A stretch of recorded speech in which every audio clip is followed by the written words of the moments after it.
तुम देना साथ मेरा। भैया साथ तो एक दूसरे का अपराजिता और रक्षित तब देंगे ना जब इन दोनों के बीच की कंफ्यूजन खत्म होगी। एक तरफ तो देखिए ना, रक्षित बड़ा परेशान है कि अपराजिता शादीशुदा है, उसको अभी पता लगा ना, हमें पहले पता था। तो दूसरी तरफ अपराजिता बड़ी खुश है क्योंकि रक्षित के भरोसे उसने अपने टॉक्सिक पति को छोड़ दिया है। लेकिन प्रॉब्लम यह है कि दोनों को अभी दोनों का करंट स्टेटस पता नहीं है ना, इसलिए कंफ्यूजन है।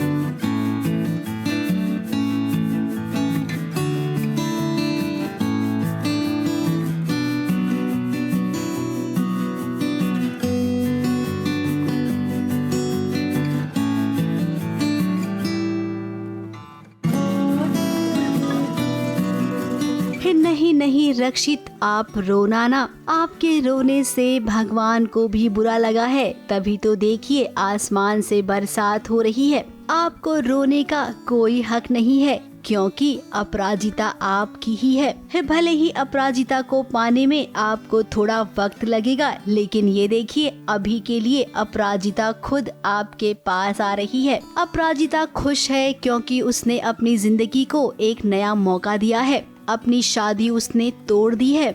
वो पति जो उसे मारा पीटा करता था, उसका साथ अपराजिता ने छोड़ दिया और अब वो आपके पास आ रही है। ये नई अपराजिता है जो आज़ाद है, जो अपनी ज़िंदगी अपने टर्म्स में जी सकती है। फाइनली वो एक टॉक्सिक और वायलेंट मैरिज से बाहर निकली है, तो बहुत आज़ाद महसूस कर रही है। वही रिलीफ है उसकी शक्ल। यस, क्योंकि उसने उतार दिया है मंगलसूत्र।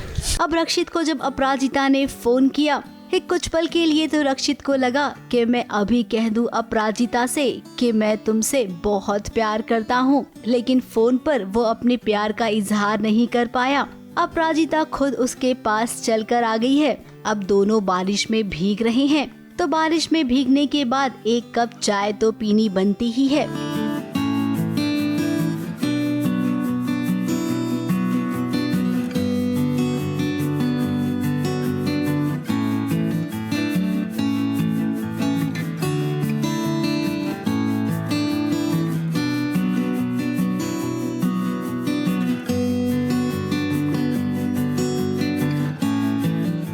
वो एक्चुअली अपराजिता ने सिर्फ अपना करियर रिलेटेड, अपनी करियर से रिलेटेड बातें ही की हैं आज तक रक्षित से। पर्सनल लाइफ कभी डिस्कस नहीं की है।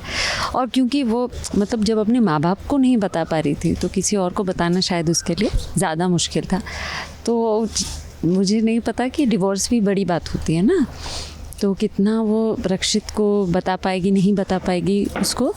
अब देखिए अपराजिता राजी हो गई है रक्षित की कंपनी में काम करने के लिए, तो ये पहला पड़ाव है। जैसे कंपनी में काम करने के लिए राजी हुई है, वैसे ही धीरे धीरे अपराजिता को इस बात का एहसास होगा कि रक्षित उसका प्यार है। दोस्त को तो बता पाएंगे, लेकिन उसको पूछना पड़ेगा क्योंकि अभी वो इसी खुशी में है कि नई जिंदगी शुरू हो रही है ना, तो वो इसलिए बता नहीं पा रही। और फिर एक मुश्किल चीज़ है, कॉम्प्लिकेटेड चीज़ है बात करने के लिए।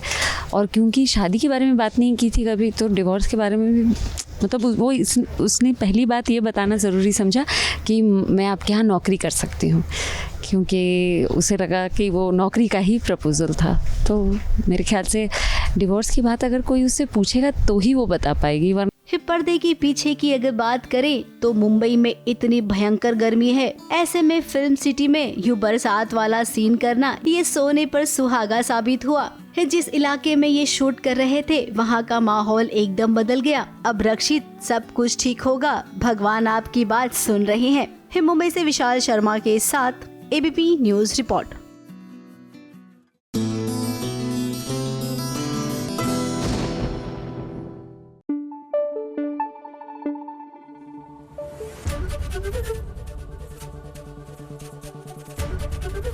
एबीपी न्यूज आपको रखे आगे।